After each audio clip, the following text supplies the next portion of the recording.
Welcome everybody. My name is Tanya Stees and I'll be the Minister of Record for this evening. I'll just explain a little bit about Universal Church of the Master. It's a non-denominational gathering of like-minded individuals who believe that each person must find and travel his or her own path in the light, and that no single set of fixed rules is applicable to everyone in their spiritual quest. As through our logo, we symbolize the co-inheritance of the earth's religions through the single point which represents source, and circling that is the infinity and perfection in us all.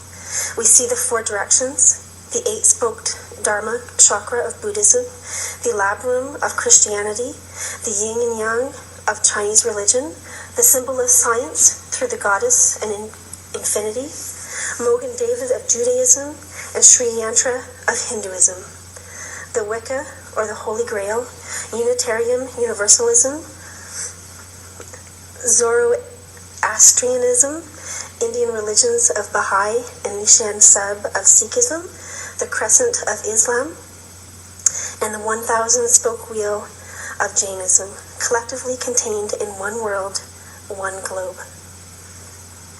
As I light the Christ candle, please join me in prayer.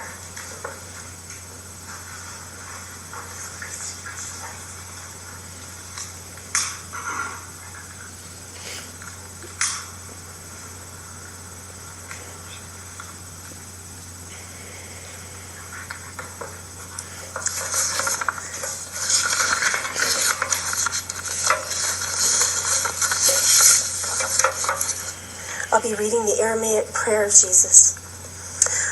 O birther of the cosmos, focus your light within us. Make it useful. Create your reign of unity now, your one desire that acts with ours. As in all light, so in all forms. Grant us what we need each day in bread and insight. Loose the cords of mistakes binding us, but free us from what holds us back. From you is born all ruling will, the power and the life to do, the song that beautifies all. From the age to age it renews. I affirm this with my whole being. Amen. Today's affirmation will be, I am a stream of light, and new vitality is opening up space for compassion and joy. And so I'll be doing a meditation for all of us.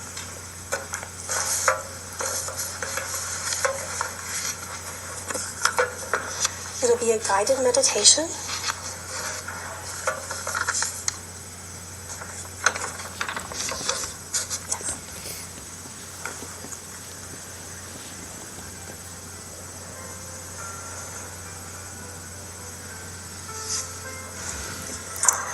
So we're going to start our meditation by closing our eyes, having your feet firmly on the floor, hands on your lap,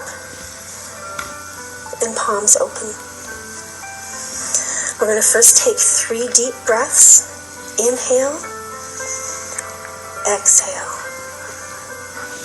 Inhale, exhale. One last time, inhale, hold, exhale. Release all the old air from your lungs, bringing in new, fresh oxygen for your body. You're going to imagine that you're in a natural hot springs. You're relaxing in the water. Your eyes are closed. You start to feel your toes stretch and then relax. And then you start to feel that relaxing sensation come up to your calves, your thighs, your core, your shoulders, your biceps and triceps start to relax. Your forearms, your fingers stretch and then relax. Relax your neck, your jaw, teeth are unclenched, going to the top of your head.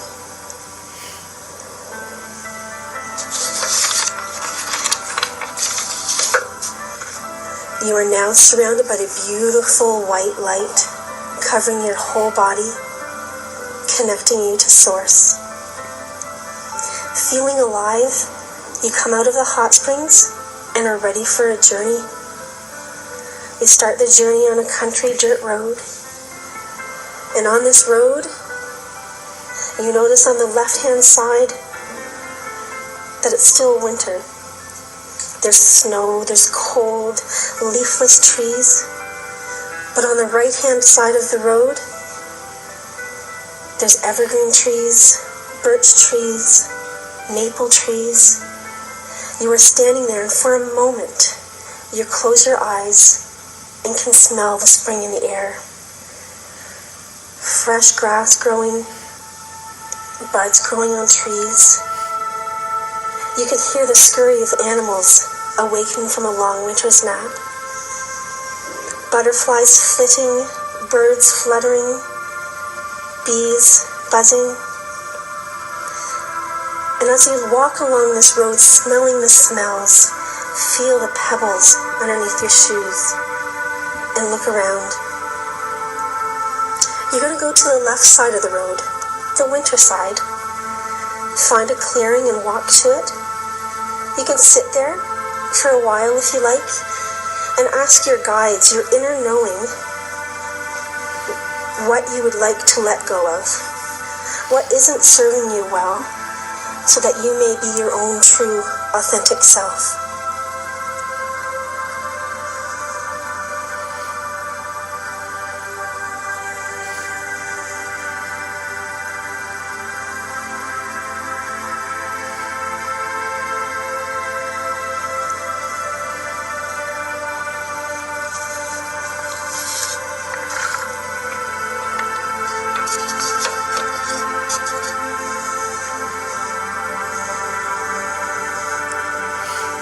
Notice how you're feeling with this knowledge of what to release.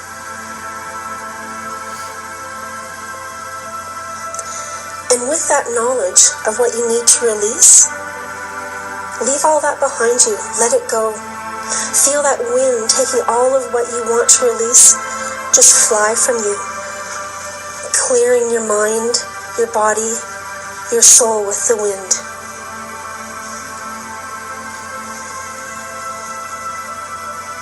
And when the wind calms, walk over to the other side of the road, where spring is underway, and the sun feels so good on your skin.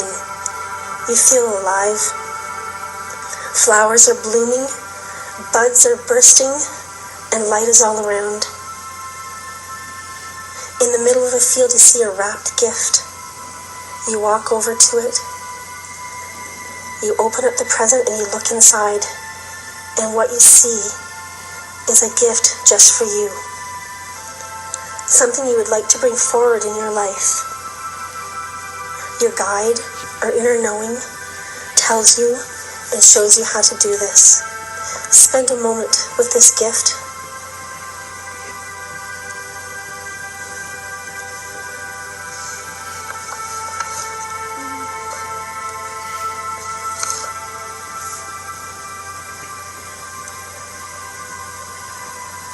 And notice the difference, how it feels, how much lighter and brighter things are.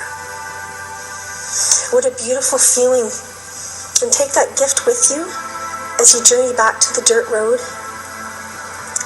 coming back to the start of the road, bringing the light and that gift with you to use.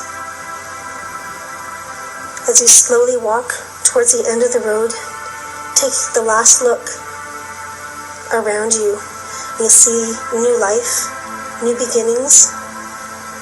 Take this peacefulness with you for today, tomorrow, this week, this month, this year.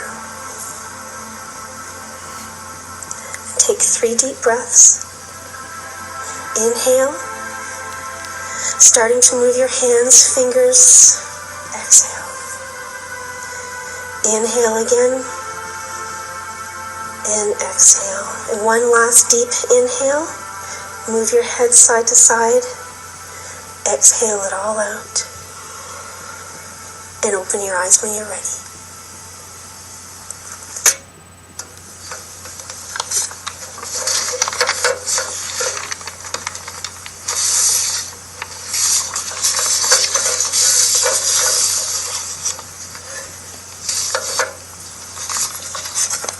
Thank you, everybody. So right now, I'd like to welcome Reverend Richard Jelusich to UCM Alberta today to speak with us on bursting towards the light. Please welcome Dr. Duff. It was a wonderful meditation. Thank you so much. How many of you have ever heard of Paramahansa Yogananda? Just about everybody. He was a wonderful saint.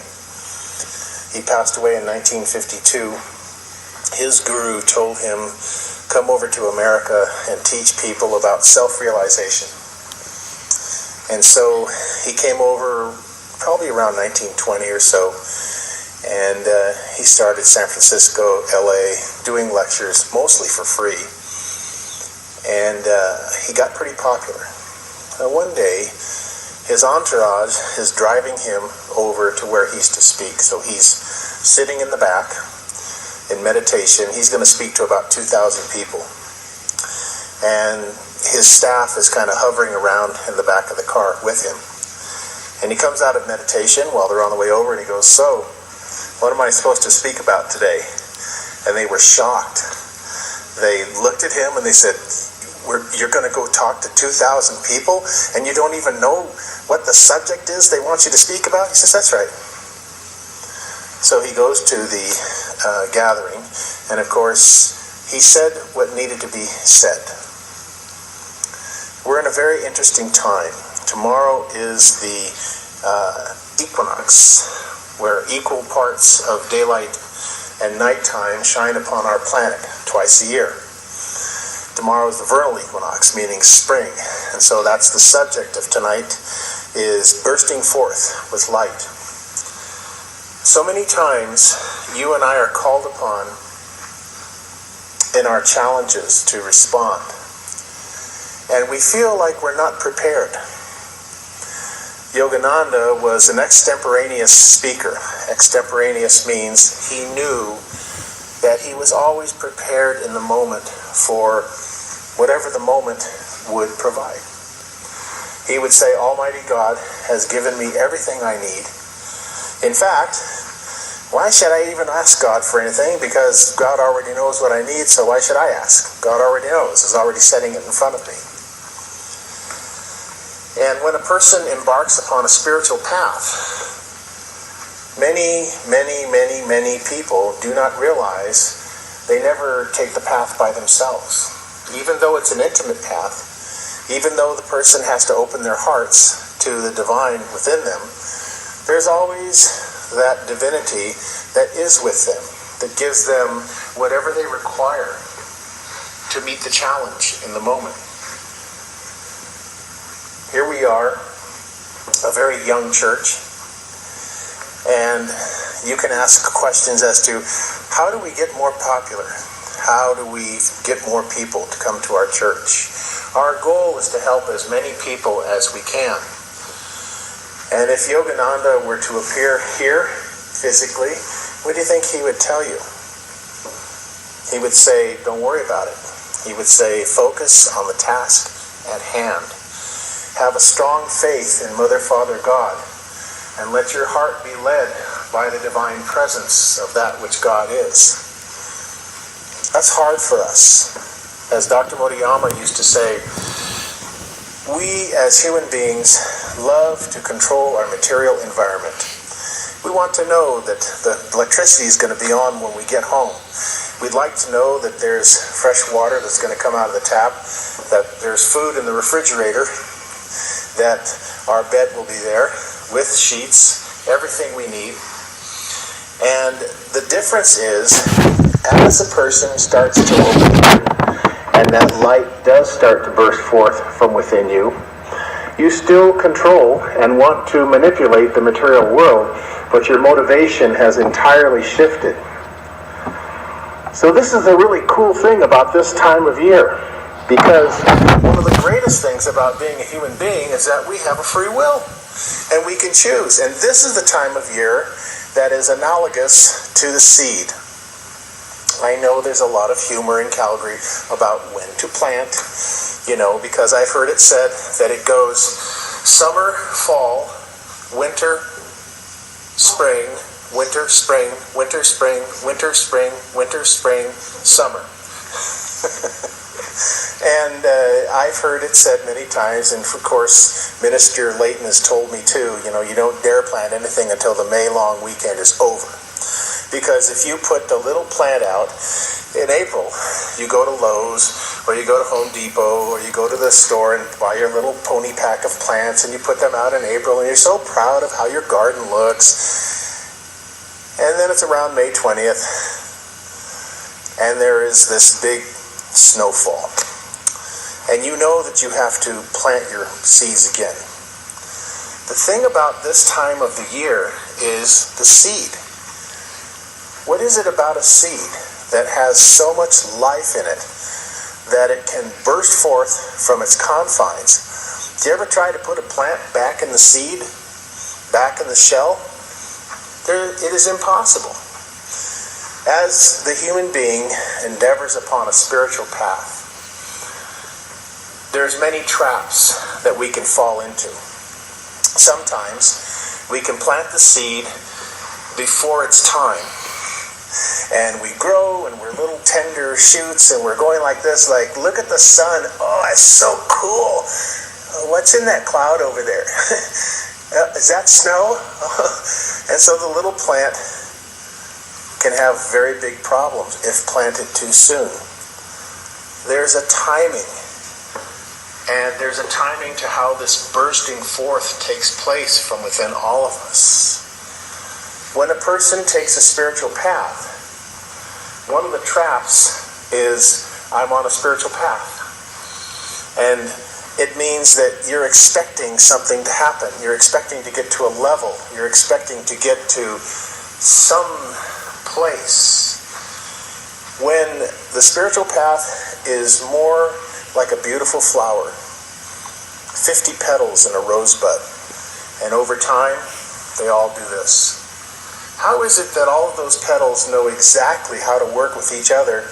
No one went to them and said, okay, tomorrow is Thursday, so I want you guys to go out this way, and I want you guys to go out that way, and I want you guys to go out this way, and I all want you to go like this.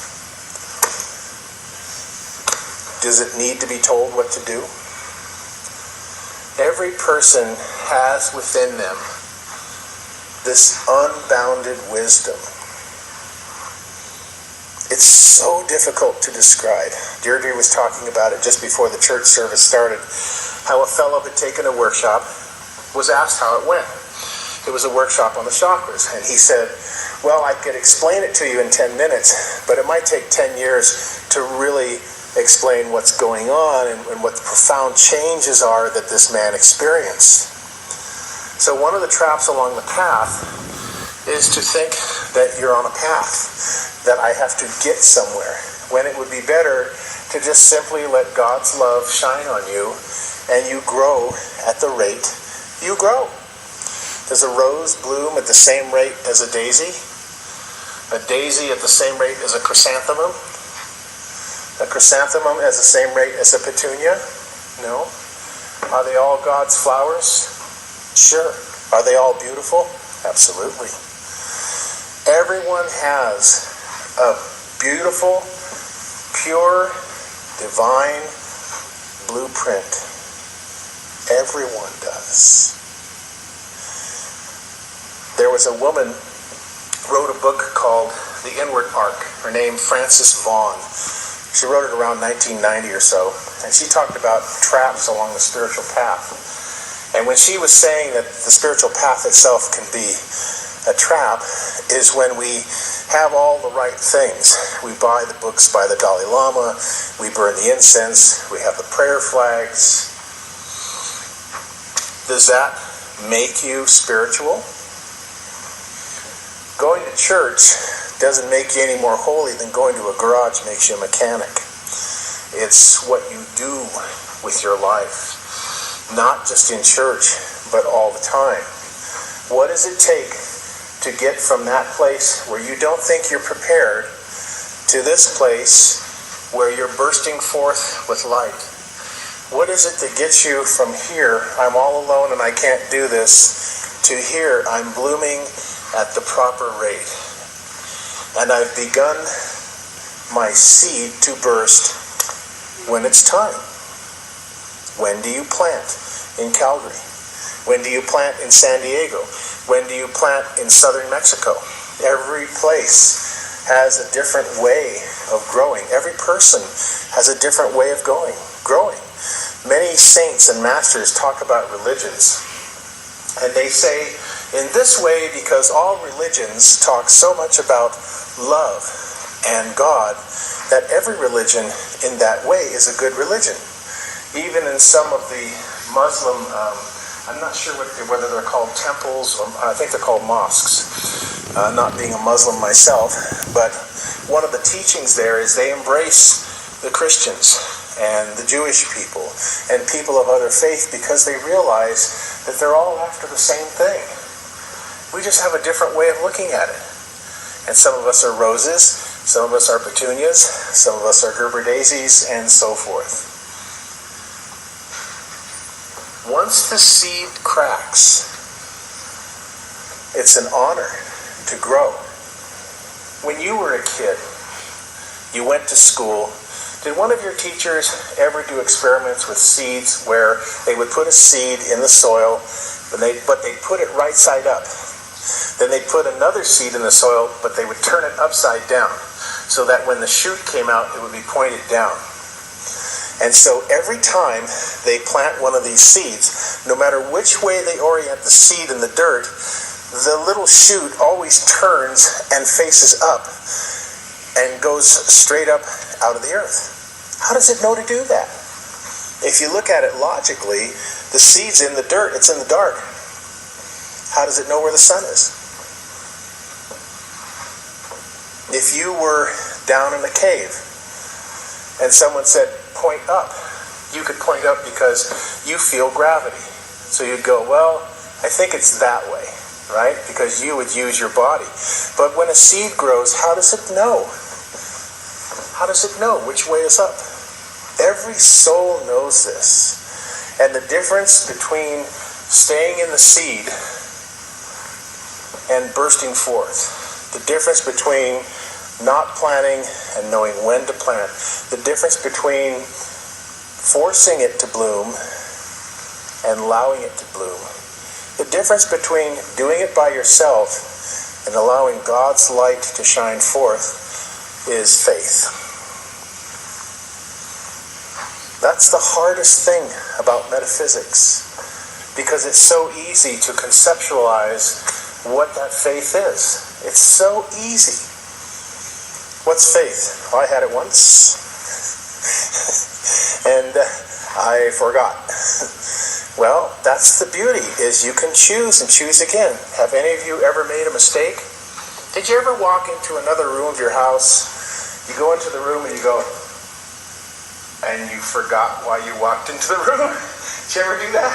And then you go in the room and you go like, oh man, I have no idea what I'm doing in this room. Then you start looking around for cues. Okay, was it coffee? It was the pencil. It was the fax machine. It was, feed the cat. Well, it's not in this room. So what happened? What happened when you walked into that room and you had that sudden realization, I have no idea why I'm in this room? You walked back out of the room and you picked up with something else, and then eventually the thought came to you, that's why I went into that room. So what would you do? At some point, you'd go back into that room and accomplish what you set out to do, along with a little muttering or mumbling along the way, like racka, racka, racka, right? How do you know to go into a place and then you forget why you're there? But some inner guidance reminds you later. This is the beautiful thing about spirituality, is bursting forth with the light. Everybody does. But we try so hard, we call it a spiritual path, we try to force it, and it's like forcing your little rose to bloom. You go out there in the afternoon on a beautiful summer day, and you're looking at your rose plant in the dirt right there, and it's got 4 or 5 beautiful little rosebuds, and you say, hey guys, I'm having a party tonight. How about if all of you just bloom so, when my friends come over, they can see that you've bloomed? What's going to happen? Nothing. They bloom in their time. But what happens is, in this age of technology, we're in a hurry. Even people in Calgary. I've noticed this September of this year, 2014, will be 15 years that I've been coming back and forth to Calgary. And I have noticed myself changes in how impatient that people have become. Maybe not incredibly so, but noticeably so. Why? Because we live in an era where many people believe information equals wisdom. And it's not the same thing. There is a rate at which we grow. The difference is we're living in an age where it is possible to grow further, farther, and faster than at any age in the last 12,000 years. This is what the ancients were talking about. So we chose the topic. When we sat down at a board meeting a few months ago, we sat down and we chose the topic for tonight, bursting forth with light, because if you allow the process to happen, forget about calling it a path. Forget about the levels. If you allow God's love to come forth from within your heart, you will bloom in your own time, and you will break the soil even if you're pointed the wrong way. Why did I come into this room? Don't worry about it. Don't worry about it. The process of spiritual growth is the yielding of the heart. How many of you have ever expressed love for a person, for a child, perhaps your own, even for a favorite pet, where there was so much love coming out of your heart for your partner, your children, your pet, whatever that might be? Can you recall that to your mind right now, what that felt like? How about the other way around, when one of your children innocently expressed love to you? Mommy, Daddy, look, I made this for you. And they come up and there's a piece of paper with some maybe crayon scribbles, and what do? Aww. That's the love. That's God right there, shining forth. We worry so much whether we're going to have enough information, whether we're going to know what to say, whether we will be prepared for the moment. If you have faith, you will know beyond mental reservation or evasion that you are fully prepared for any moment that comes in your life. Any moment. Can you be content in that knowledge? Could you? Today is Wednesday, March 19th, 2014. In your mind right now, you can probably think of the next 5 days. Thursday, Friday, Saturday, Sunday, Monday. You probably can think what you're going to be doing over the next 5 days. Is there any concern that you would not be prepared for any of those challenges coming up in the next 5 days? Are you worried that you would not have the acumen, the skills, the heart, the courage to meet those challenges? You don't have to do it by yourself. When we talk about love coming forth, we're talking about the Christ, the Buddha. We're talking about God within us. The problem we've had for many, many ages is we always talked about God as somebody over there. The seed comes in this time of the year because it's ready to burst. It's the whole point of spring. Spring is all that energy stored up. What do you do with it? Put it back on the shelf? No, you plant your seeds. You plant your seeds. And then you watch the ground. Well, eventually, what happens? Right? Eventually, something starts poking through the ground because the seeds do what they're intended to do. But they had an abundance of life stored up within them, ready to burst. The Japanese call it poking holes in the teacup. It means when you start bursting forth with love, the love of God on your spiritual path, if you want to call it a path, you start cracking the ego. In fact, the Japanese culture is so cool that whenever they have a little porcelain dish or a porcelain bowl, if it cracks, they fill the cracks with gold to honor that it cracked. Because the philosophy is it must have needed to crack for a reason in order to let something forth. When you crack holes in the teacup, you can't uncrack it. When you open the seed, you can't put the seed back. Well, I didn't mean to bloom. I'm sorry. I'll just pull my petals back in. Who does that? Let me ask you a question. If you were a flower, right now in your mind, every one of you in this room, pick a flower that you are. A rose, an orchid, a Gerber daisy, a chrysanthemum. Pick a flower that you are. Okay? Got it? Okay, now imagine yourself as a blooming flower. Okay, so if you're a rose, you've bloomed. If you're a daisy, you've bloomed. If you're a Gerber daisy, if you're a petunia, you're like this. Okay, you got that in your mind? Now you're walking down the streets of Calgary, but you look like this blooming flower. What would that be like? Your best friend comes up to you and says, "Hey, Minister Layton, I see you're looking a little bit like a blooming petunia." What would you say? Thank you so much. So many people are afraid to show their colors. They're so afraid to show their beauty. Why? If you're showing it forth in the purity of love, what can affect you? There's a wonderful guru who said, "When I stand in the truth, nothing can affect me." So what I'm asking of you tonight is I'm asking you to think of yourself as a beautiful flower and that you turn to face God. And because of that, you bloom to your full potential in this lifetime. It's between you and God. It's not between you and anybody else.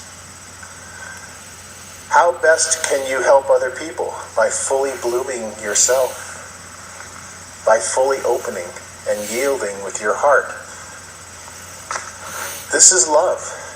I was looking forward to this service tonight because I was thinking, okay, how do I want to go do this? Okay, well, Tanya's going to do this part, I'm going to do this part. Should we be nervous? No, this is not work, this is love. This is all about love. It makes no difference if there's one person in the pew or 300. We are here now. We are here now. This is what matters. Not who's around you, what you're doing in this moment. You can choose to bloom in this lifetime or choose some other way. What's the difference? The difference is the more you bloom, the more you allow God's love to fill your heart, the more you live your life on purpose. The more you accomplish what you came here to do, and the more contentment you have in your heart because you know that you are fully revealing the beautiful flower that you came to be, and you are indeed bursting forth with light. Thank you. God bless you.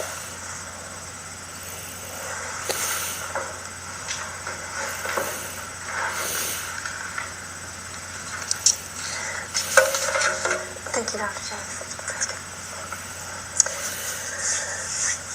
So we're going to be doing the offering this evening.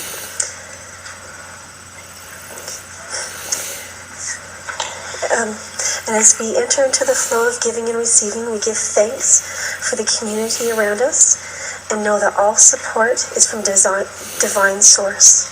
Offerings today Help us to continue to build our spiritual community and create this sacred space for those to come, connect, or reconnect.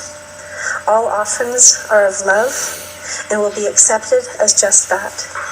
Should you require a receipt, please fill out the envelope provided in your bulletin.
I ask that anyone who wishes to have a healing prayer, please do so now as I read our prayer for healing.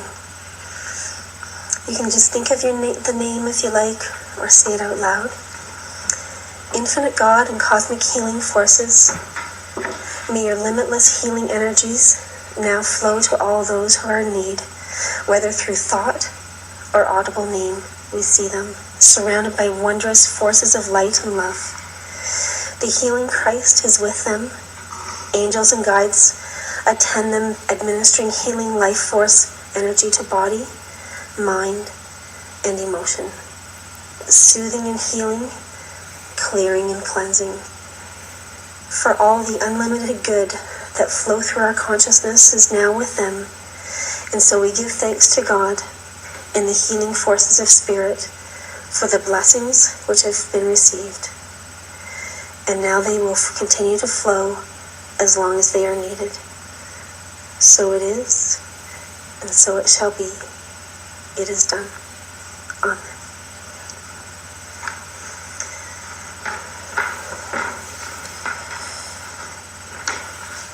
So this evening, we're going to be having some messages from Spirit. So these messages are communications between the visible and the invisible through the divine, and given to you today to enhance your spiritual path. So I invite any ministers that would like to come up to the platform today to do some messages. Perhaps Minister Layton.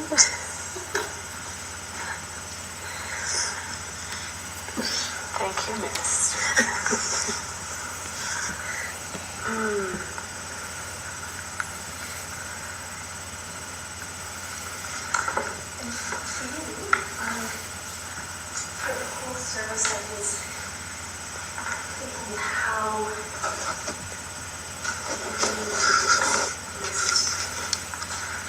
Bursting towards the light, something that you've been sort of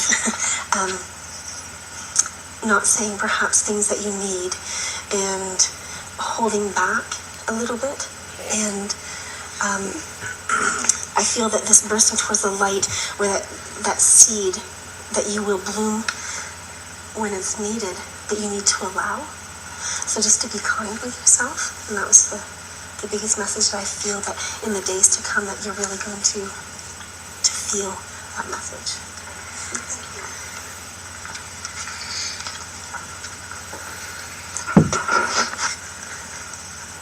Greg, may I come to you with a message? I feel that with everything that's going on right now with you, I just feel that there's a lot that feels like it needs to flow, but it's not flowing fast enough. Remember to be in the river and just open your arms and allow your body to flow at the speed that is needed at the time. It's not about pushing, it's about allowing. So I think if you were just take a few deep breaths a couple of times a day when you feel that you're not in the flow, that it will bring you back to that balance. Because I'm sensing that you're feeling at times in the day you're out of balance. I hope that resonates with you.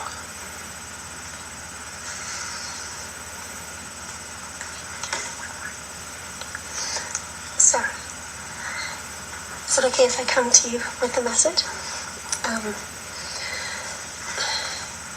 I'm getting this stretching feeling that you're tending to stretch yourself a little bit too thin these days, perhaps needing to take a step back and looking at the whole picture and see where things fall, let them fall where they may, and perhaps maybe having to let go of a few things.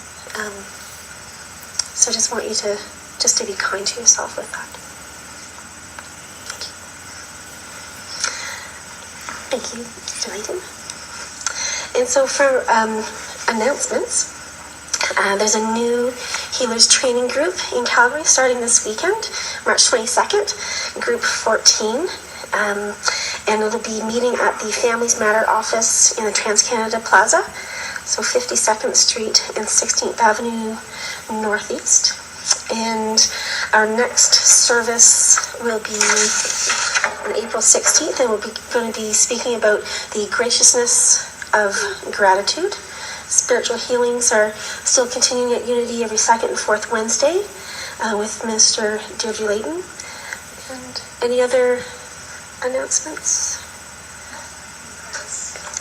Okay.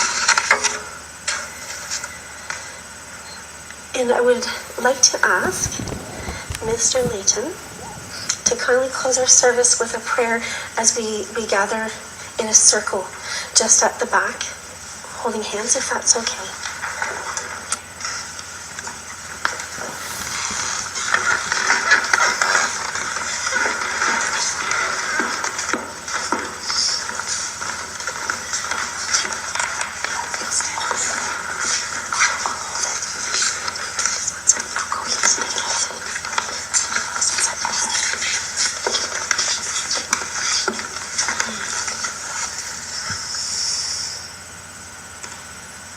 O Mother and Father of the Cosmos, I ask today, as we enter into the equinox of the new season of spring, that you look down upon us and look up to us as we look out to you for guidance, that the guidance will flow and grow within us as it should be.